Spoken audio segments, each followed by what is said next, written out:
Te doy la bienvenida a este segundo episodio del 2024, segunda temporada de Modelo para Armar, este podcast sobre desarrollo productivo que pone a debate la Argentina que queremos construir. Hoy, a Leandro Mora Alfonsín lo acompaña Agostina Monti Salías, licenciada en Ciencia Política y magíster en Política y Economía Internacional. Antes de entrar al episodio de hoy, Leandro nos hace una pequeña aclaración a modo de introducción.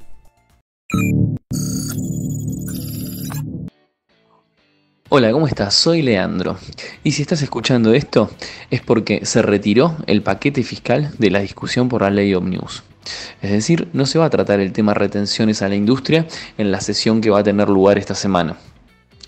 No obstante, tanto el presidente de la Nación, Javier Milei, como el ministro de Economía, Luis Caputo, anunciaron que esta discusión no está terminada, sino que se pospone, en pos de que pueda salir la ley Omnibus en la mayoría de sus disposiciones desregulatorias lo antes posible. ¿Qué significa esto? Que es importantísimo que escuches este modelo para armar. ¿Por qué? Porque es una muy mala idea ponerle derechos de exportación y retenciones a la industria. Y para poder explicar eso, vamos a estar conversando con Agostina Monti Salías, una experta en ese tema.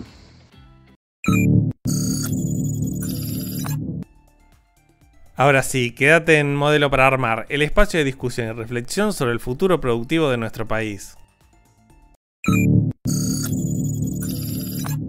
Un nuevo modelo para armar y vamos a tocar un tema que es una de las canciones preferidas que tiene País Productivo, que tiene este programa, pero que vamos a dedicarle una columna entera para poder desarrollarlo como creemos que es debido, que es responder a una pregunta. Una pregunta que nos plantea la ley Omnibus, que es ¿por qué es una muy mala idea, una pésima idea, subir al 15% las retenciones a la industria? Y para poder desarrollarlo, ahora vamos a introducir el tema y vamos a ir profundizándolo, pero no voy a estar solo en este camino, sino que me va a acompañar una persona que sabe muchísimo de esto. Está con nosotros acá y le agradecemos por venir un domingo a la mañana aquí, Agostina Monti Salías. Ella es licenciada en Ciencia Política, es magíster en Economía Internacional y fue coordinadora de proyectos estratégicos industriales. Compartimos equipo en la Dirección Nacional que en algún momento me tocó conducir. Y trabajamos específicamente en bajar las retenciones a la industria que hoy pretenden subir, así que nadie mejor para explicar esto, Agostina. Bueno, por empezar, muchas gracias por invitarme, un honor estar acá sentada con tantos industrialistas juntos, ¿no? Una causa que nos congrega en esta radio. Y sí, la verdad es que cuando yo leí la ley Omnibus, la primera que vi fue las retenciones y dije, no puede ser. Todo lo que trabajamos en un año y medio, en 5 minutos, chao. De un día para el otro. Vamos a darle un poquito de contexto primero. A ver, primero entendamos desde dónde está, por qué se plantea esta suba de retenciones. Hay que entender el modelo general que plantea el gobierno de Milei. El modelo que plantea el gobierno es de, al menos hasta ahora, una especie de preestabilización que confía en una corrección de precios bastante fuerte. La primera fue la del tipo de cambio y después ya está abierta la discusión de tarifas, de combustibles, etcétera. Pero uno de los puntos centrales y el corazón tal vez de la credibilidad del modelo económico es llegar al déficit cero en un año. Lo cual es más temerario que audaz, o sea, es demasiado fuerte, implica un recorte de 5 puntos del PBI en un año y eso tiene dos componentes. La baja del gasto, donde entran jubilaciones y donde entran un montón de temas que hemos charlado y que podríamos hacer columnas enteras específicamente sobre eso, pero la suba de impuestos. Y dentro de la suba de impuestos tenemos el proyecto de ganancias que entró en la semana que acaba de terminar al Congreso, o su primera idea, el adelanto de bienes personales, el aumento del impuesto país y la suba de retenciones. 3 de estos elementos están en una ley Omnibus de 664 artículos, ahora un poquito más chica, de 550 y pico. En donde si es el último dictamen que estamos pensando, porque si no, porque podrían ser, como hay 5, podrían ser más. Podrían ser otros. En la que estamos discutiendo el corazón del modelo económico y si los jueces tienen que usar toga o no. Lo cual puede derivar o puede llevar a que se demore este incremento de impuestos y por ende mayor recaudación, lo que está derivando en tensiones. En el programa del día de la fecha lo hemos visto con el ministro de Producción de Córdoba, estas amenazas del presidente a los gobernadores y demás. Pero bueno. Amenacitas. Amenacitas. Bueno, los voy a dejar sin un peso, es una amenaza bastante fuerte. Pero bueno, eso es el marco en el que se da el intento de suba de retenciones, que representaría un 0,5% extra de recaudación. Pero esto sería una muy mala idea. Y antes de entrar a que es una muy mala idea, esto por varias razones, o sea, primariza la canasta de nuestras exportaciones, deja fuera un montón de pymes y de empresas exportadoras de competencia, perjudica la agregación de valor y pone en riesgo mercados que se ganaron. Y ya vamos a desarrollar cada una de estas ideas, pero antes me gustaría algo que vos, esto lo tenés clarísimo, que nos des un poco de contexto de qué pasó en los últimos años con los derechos de exportación en Argentina. Sí, obvio, Lean. Bueno, Macri empezó su gobierno diciendo que iba a bajar las retenciones y realmente las bajó. Para 2017 casi todos los bienes, excepto algunos del campo, tenían retenciones cero. Eso fluyó bastante hasta que en 2018 necesitó recaudar más también, entonces impuso a muchos sectores productivos una alícuota de 12 o de 9% con un límite de 3 o 4 pesos por dólar, que daba aproximadamente, depende de cómo estaba el tipo de cambio que se fue devaluando con el tiempo, a fines de 2019 daba una alícuota de alrededor de 4,5% para los bienes que solo tenían eso. Algunos otros bienes que ya tenían una alícuota anterior, les sumó. Entonces tenían como una alícuota base de un 30%, de un 20%, más este 12 o 9%, más el 3 o 4 pesos por dólar que tenían las retenciones. Para pasarlo en limpio, también lo que pasaba es que si se devaluaba la moneda, la retención caía, con lo cual, si en un esquema de retenciones vigente, en el desorden macroeconómico que tuvo lugar a partir de 2018, cierto era también que caía el peso de las retenciones sobre el costo de las empresas. Sí, pero también los sectores productivos pasaron de tener 0 a tener alrededor de un 5%. Bien. ¿No? Depende del año, depende de cuánto estaba el tipo de cambio. Eso se dio hasta que empezó el gobierno de Alberto Fernández, donde se determinaron se dividió el nomenclador arancelario para la industria en 4 áreas, ¿no? Las que tenían materias primas, insumos básicos, insumos elaborados y bienes finales. La idea, como siempre, es tratar de llevar todo a cero, pero como la recaudación era necesaria en ese momento, se dio un modelo que trataba de priorizar, bajarle los derechos de exportación a aquellos que tenían mayor valor agregado. En ese sentido, lo primero que se hizo fue llevar los bienes finales, que estaban en un 4,5% aproximadamente, a cero, y los insumos elaborados alrededor de un 3%. Eso hizo que la industria, antes de estas modificaciones, tributara alrededor de 4% y empezó a tributar un 2%, o sea, una baja de alícuotas bastante importante. Que es la alícuota promedio que tiene hoy la industria, más o menos un 2,2%. Y, digamos, retomando esta idea, había problemas de caja. Argentina siempre tiene problemas de caja, siempre tenemos problemas fiscales, con lo cual es muy difícil torcerle el brazo a cualquier ministro de Economía que quiere sostener la recaudación. Ahora bien, en virtud de eso se piensa en esquemas creativos. Este esquema era, si yo agrego más valor, no es lo mismo el rollo de madera que la tabla con la que se hace la mesa, que la mesa como producto final. No, y a esto se sumaron más cosas. Se sumó un 0% a las incrementales de automotriz. Como no se le podía bajar al vehículo porque recauda un montón, sí se dio incentivos a que exporten más vehículos, y a aquellos sí se le tributaban 0%. Exportaciones incrementales para las pymes también. Era un esquema bastante complejo, pero incentivaba también a las exportaciones de los pymes y también a las economías regionales, ¿no? Ahí es importante en lo que es la exportación incremental. Es también otra de las ideas creativas, porque te mantiene una caja de recaudación, es decir, vos tomás como base el año, no sé, 2020, 2021, tomás un año como base. Y si exportás más que eso, lo que exportes extra va a ser cero. Para empresas muy intensivas en ganar mercados con una política muy activa de generar exportaciones, como podía ser en el caso automotriz Toyota, la alícuota efectiva de exportación era menor al 1%. Entonces, cuando tomabas el promedio total, estoy hablando del año 2022, si no me equivoco. Es decir, estás apuntando a poner la zanahoria adelante, tratando de mantener recaudación.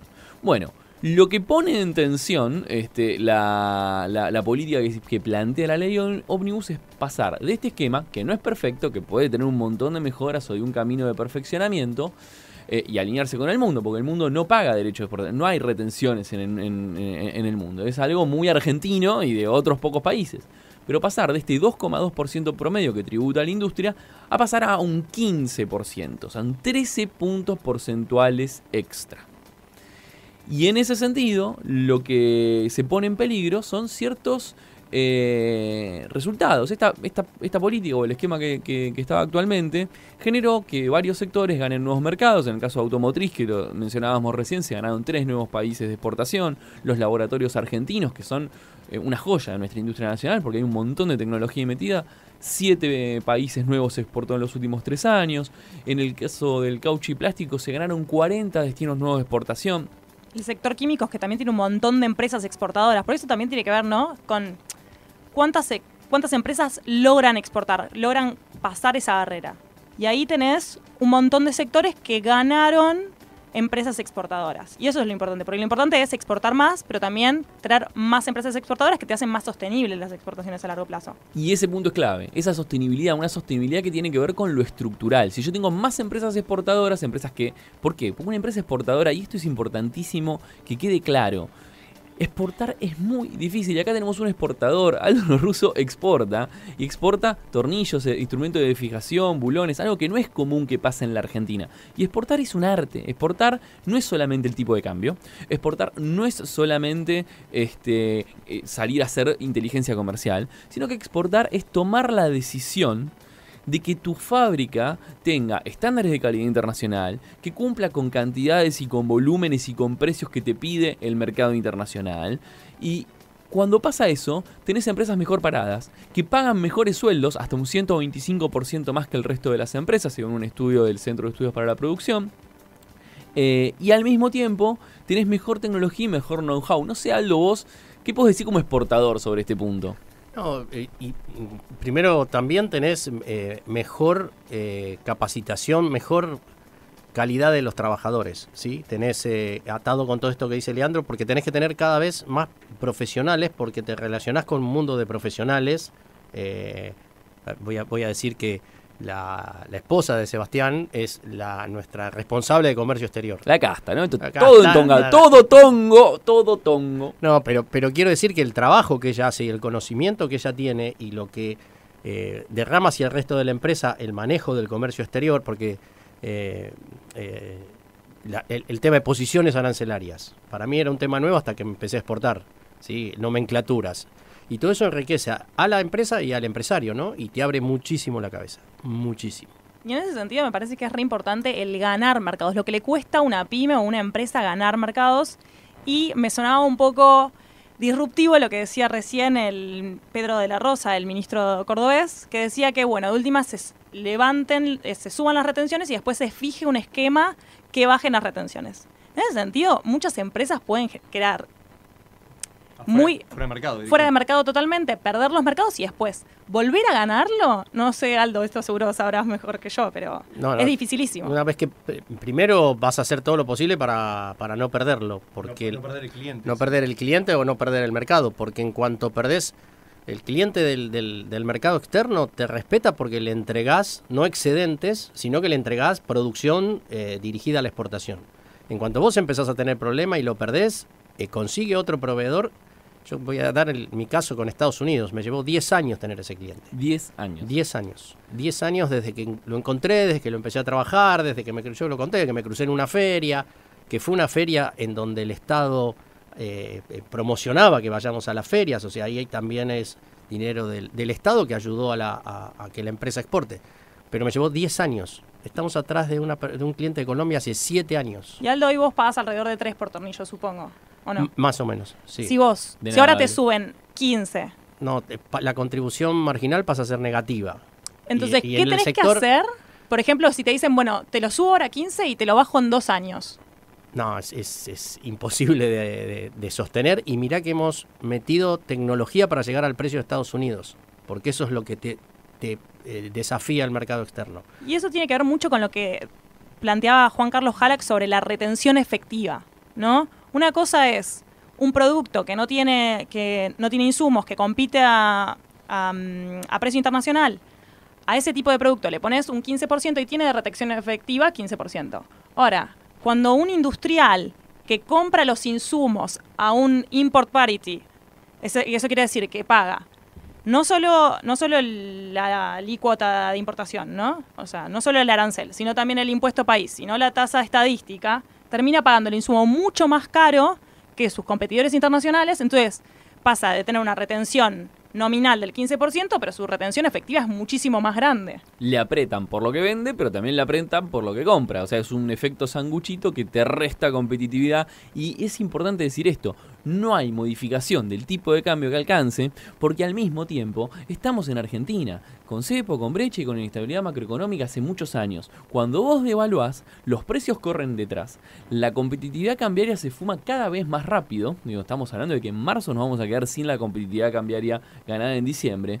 Por ende, no es un argumento válido decir, no, bueno, te sube las retenciones pero tenés mejor dólar. Porque esa promesa termina siendo una especie de deuda interna cambiaria permanente en la que cada vez que termine ese ciclo, vos devaluás y terminás meses después con más inflación, más desocupación y menos nivel de actividad. No, y además, Lean, para los exportadores le está dejando un dólar importador más alto porque tienen que pagar el impuesto país que el dólar exportador. Entonces también le estás golpeando por ese lado. Exactamente, con lo cual, para esta parte, darle como un marco, no solamente es una cuestión en Argentina de más exportaciones, sino que necesitamos más exportadores. Y ahí también es importante señalar que Argentina ha venido perdiendo cantidad de empresas exportadoras. Ha venido, sobre todo en lo que tiene que ver con las empresas grandes. En las empresas grandes se han caído en los últimos años, pero en general, desde el 2011, si no me equivoco, viene un poco estancado según lo que tiene que ver con lo que dice el CEP, que es el Centro de Estudios para la Producción. Ahí estamos alrededor de 9.500, años un poquito más, años un poquito menos, de empresas exportadoras. Piensen que en estos años, con ciertas dificultades para importar insumos, con las dificultades propias del vaivén macroeconómico, o sea, desde 2011, siempre lo decimos acá, desde 2011 que la Argentina no crece. Entonces, hemos perdido ¿qué? Empresas exportadoras, empresas que sosteniblemente pueden generar una dinámica para insertarse en el mundo en precio, volumen y calidad.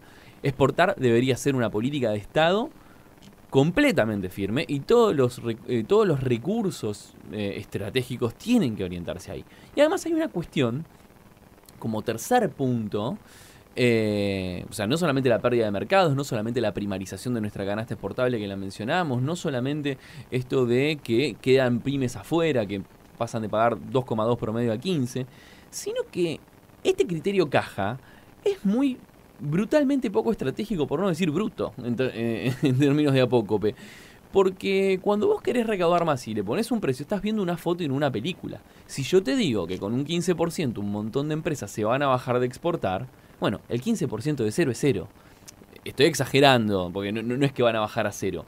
Pero hay algunas estimaciones, por ejemplo, la Federación Industrial de Santa Fe estima que con subiendo las derechos de exportación al 15%, podrían llegar a perder hasta 4.000 millones de dólares de exportación. Y en términos de recaudación, no solamente el gobierno no recaudaría más, sino que recaudaría algo así como 90 millones de dólares menos. Tanto de exportaciones MOA, de manufacturas de origen agropecuario, como de exportaciones de manufacturas de origen industrial. Santa Fe, corazón productivo de la Argentina, maquinaria agrícola, soja, muebles, lo que quieran hay en Santa Fe, leche. Y en este sentido es en donde ya a modo de cierre sí nos gustaría tal vez plantear algunas preguntas. Y que son algunas preguntas, yo no voy a ser original, voy a citar al señor Aldo Lorruso, que planteó estas preguntas hace una semana y media en la comisión del Congreso de la Nación al respecto. Cuesta muchísimo exportar. Cuesta muchísimo tener industria, cuesta muchísimo que la Argentina pueda tener actividades económicas diversas, heterogéneas, diversificadas, tecnológicas. Tratar de sumar un 0,5% más de recaudación, cosa que digamos, esto no te lo asegura, volvemos a repetirlo. ¿Vale la pena? O sea, ¿vale la pena poner en tensión la conquista de nuevos mercados, el empleo de calidad que se asocia a la exportación y el ingreso genuino de divisas por un vector de llegar al déficit cero en un año, cosa que es prácticamente una aventura de Indiana Jones? No, te quería preguntar si esto que parece tan evidente como lo explican ustedes, la verdad que les agradezco para llevar luz a esto, ¿no lo desconocen los economistas del gobierno?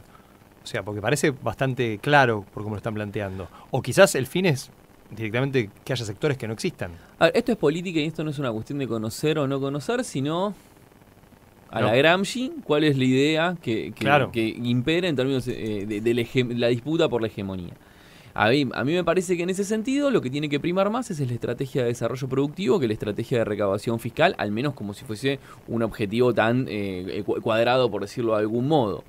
Pero digo, no puede ser que haya un modelo de desarrollo productivo que no incluya pymes industriales, que ellos tengan. Recuerdo el gobierno de Macri que hablaba del modelo India, que hablaba del modelo Australia, que a lo mejor querían que no tenga industria automotriz, por ejemplo. No sé, esos modelos tienen pymes industriales. Ahora, digamos, lo que nosotros establecemos acá es que tener industria forma parte de la estrategia de desarrollo productivo, que se ve en la evidencia internacional, que se ve en cualquier país, pero particularmente y más allá de las estrategias generales, como la pudimos charlar en el capítulo anterior de Modelo para Armar la semana pasada con Daniel Steingart.